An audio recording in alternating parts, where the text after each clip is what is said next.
Hi Chillakutties, welcome to the channel Bundle of Tales.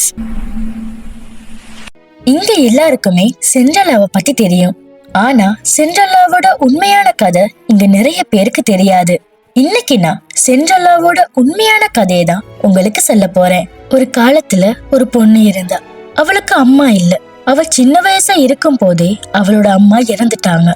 ஆனா அவங்க இறக்குறதுக்கு முன்னாடி அந்த பொண்ணு கிட்ட ஒரு விஷயம் சொன்னாங்க.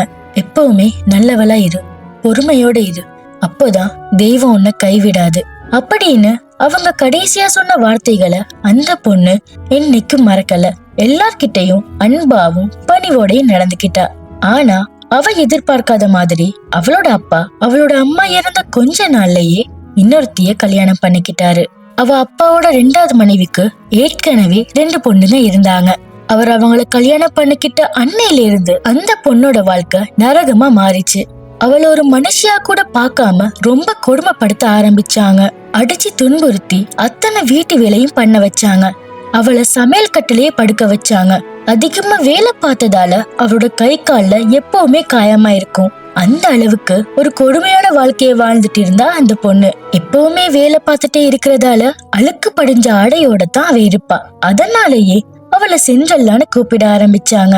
சிண்ட்ரெல்லான்னா சாம்பல்ல வாழ்ற பொண்ணுன்னு அர்த்தம். ஆனா இத்தனை கொடுமைகளுக்கு மத்தியில அவளுக்கு ஆறுதலா இருந்தது ஒரே ஒரு விஷயம்தான். அவ அம்மாவோட கல்லறையில வளர்ந்திருந்த அந்த ஒரு மரம். அவ ரொம்ப வேதனையில இருக்கும் போது அந்த மரத்துக்கு கீழே உட்கார்ந்து அழுது பிரார்த்தனை பண்ணுவா. ஏதோ அந்த மரத்துல இருக்கிற பறவைகள் அவளுக்கு ஆறுதல் சொல்ற மாதிரி அவ நினைச்சுப்பா. ஒரு நாள் அந்த ராஜ்யத்தோட அரசர் தன்னோட மகனுக்கான இளவரசிய தேர்ந்தெடுக்கிறதுக்கு 3 நாட்களுக்கான ஒரு விருந்து அறிவிச்சாரு. எல்லா பணக்கார வீட்டு பொண்ணுங்களும் அந்த விருந்துக்காக தயாரானாங்க.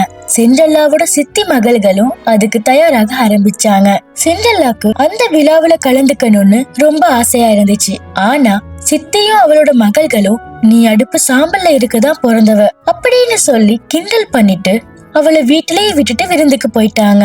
அந்த ராத்திரி சிண்ட்ரெல்லா வழக்கம் போல அந்த மரத்துக்கு கீழே உட்கார்ந்து வேதனையில அழுதுகிட்டு இருந்தா. திடீர்னு அவளை எதிர்பார்க்காத மாதிரி அந்த மரத்துல இருந்த பறவைகள் அவளுக்காக அழகான ஆடையும் அழகான செருப்புகளும் கொண்டு வந்து கொடுத்துச்சு. சிண்ட்ரெல்லாக்கு அவ்வளவு சந்தோஷம். அவ தேவதை மாதிரி தயாராகிட்டு அந்த விருந்துக்கு போக அந்த ராஜ்யத்து இளவரசருக்கு சிண்ட்ரெல்லாவை பார்த்ததும் ரொம்ப பிடிச்சு போயிருச்சு.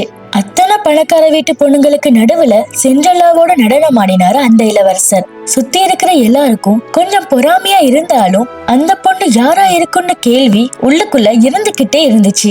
தொடர்ந்து 3 நாட்கள் சிண்ட்ரெல்லா தன்னோட சித்திக்கும் அவளோட பொண்ணுங்களுக்கும் தெரியாம விருந்துல கலந்துக்கிட்டா. அவங்க போனதுக்கு அப்புறம் தயாராகி விருந்துக்கு போறவ அவங்க வீட்டுக்கு வரதுக்கு முன்னாடியே உடனே அங்க இருந்து வந்து தன்னோட பழைய ஆடைக்கு மாறிடுவா. சரியா 3வது நாள் சித்தி வீட்டுக்கு போறதுக்கு முன்னாடி தான் வீட்டுக்கு போயிடணும்னு வேகமா ஓடின சிண்ட்ரெல்லாவோட ஒரு செருப்பு அரண்மனை படிக்கட்டுல மாட்டிக்கிச்சு. இளவரசரும் அவ பின்னாடியே ஓடி வர பயத்துல அந்த செருப்பை அங்கேயே விட்டுட்டு வீட்டுக்கு ஓடிட்டா சிண்ட்ரெல்லா. அதுக்கப்புறம் அவளோட வாழ்க்கை பழையபடி சமையல் கட்டிலேயே போக இந்த பக்கம் இளவரசர் அந்த ஒத்த செருப்பை வச்சுக்கிட்டு ராஜ்யம் முழுக்க சிண்ட்ரெல்லாவை தேடி அலைஞ்சாரு. அப்படி தேடிக்கிட்டு இருக்கும் போதுதான் சிண்ட்ரெல்லாவோட வீட்டுக்கு இளவரசர் வந்தாரு. சித்தியோட 2 பொண்ணுங்களும் அந்த செருப்பை போடுறதுக்கு முயற்சி பண்ண அது கொஞ்சம் கூட அவங்களுக்கு பொருந்தல. அப்போதான் அந்த மரத்துல இருந்த பறவைகள் இளவரசருக்கு வீட்டு சமையல் கட்டில இருந்த சிண்ட்ரெல்லாவை காட்டிச்சு. இளவரசரும் அந்த செருப்பை அவளுக்கு போடுறதுக்காக கொடுக்க அது போட்டதுமே சிண்ட்ரெல்லாவுக்கு அந்த செருப்பு கச்சிதமா பொருந்துச்சு. இத்தனை நாட்கள் சித்தியோட கொடுமையால கஷ்டப்பட்ட சிண்ட்ரெல்லா அதுக்கப்புறம் அந்த ராஜ்யத்தோட மகாராணியா மாறினா. அவ்வளவுதான் செல்லக்குட்டீஸ், இன்னைக்கான கதை முடிஞ்சிருச்சு.